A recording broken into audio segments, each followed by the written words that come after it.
सत्ता की हैवानियत। किस धर्म की बात करते हो?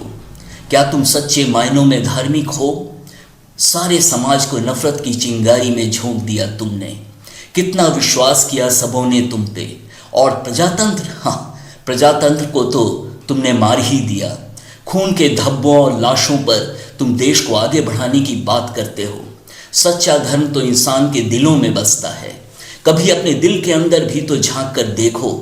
जब इंसान की इंसानियत मर जाती है तो कुछ भी तो नहीं बचता। इंसान की पहचान उसकी इंसानियत ही तो होती है, वह नहीं तो कुछ भी तो नहीं। जहाँ इंसानियत का जज्बा ही मर जाता है वहाँ लाशों के अलावा कुछ भी तो नहीं रह जाता। वहाँ खाक इंसानियत रहेगी।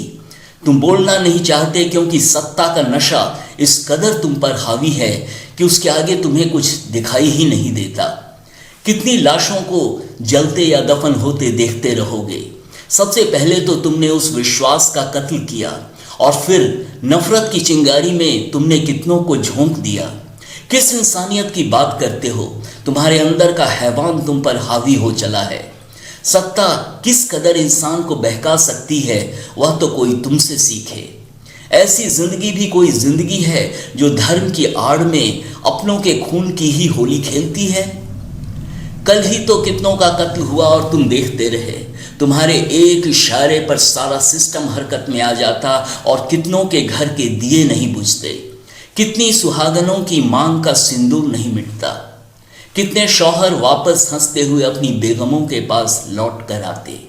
लेकिन तुमने ऐसा होने नहीं दिया क्योंकि धर्म और व्यक्तिगत सत्ता के लोभ में भारत को बांट दिया गया। कभी तुम चिल्ला चिल्ला कर देशभक्ति की झूठी दुहाई देते रहे राजनीतिक मंचों से और भोली भाली जनता ने तुम्हें सत्ता के गलियारों तक पहुंचा दिया। लेकिन तुमने उन्हें क्या दिया? उन्हें उनके अपनों की मौत का तमाशा देखने के अलावा कुछ भी तो नहीं। कितने कत्लों का ताज पहनोगे तुम अपने सिर पर? देश उन्हें याद रखता है जो देश के लिए कुर्बानी देते हैं। वे मर मिटते हैं और छोड़ जाते हैं अपनी इंसानियत और जिंदा दिली के किस्से। लेकिन तुम्हारे ऊपर दरिंदगी इस कदर हावी हो चली है कि अपनी महत्वाकांक्षा के आगे तुम्हें कुछ भी तो नहीं दिखाई देता। क्यों धर्म को शर्मसार करते हो? उस धर्म को जो इंसान को इंसान बनने का संस्कार देता है और भाईचारा का संदेश देता है। कभी तो दूसरों के दर्द को समझने की कोशिश करो। कितने बच्चे अनाथ हो गए। यह देश का दुर्भाग्य है कि तुम्हारे बोलने की शैली का कोई जोड़ नहीं है। लेकिन देश को तुमने क्या दिया? जब भी तुमने देश की अखंडता का नारा दिया, देशवासी तुम्हारे पीछे पागल हो चल पड़े। तुम्हारे लिए लोगों के दिलों में एक दीवानगी मचल उठी। तुम समाचार बनते चले गए। लगा कि भारत बड़े लंबे समय बाद सच्ची आज़ादी की करवटें ले रहा है। लेकिन इतना बड़ा धोखा, और वह भी अपनों की लाशों पर, उन उम्मीदों की लाशों पर जिसे तुमने लोगों के दिलों में कभी जगाया था।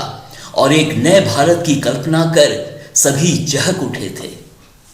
दोस्तों, मैंने अपनी बात कह दी और यदि आप मेरे चैनल को सब्सक्राइब करेंगे तो मैं अपने आप को आपसे जुड़ा हुआ महसूस करूंगा। धन्यवाद।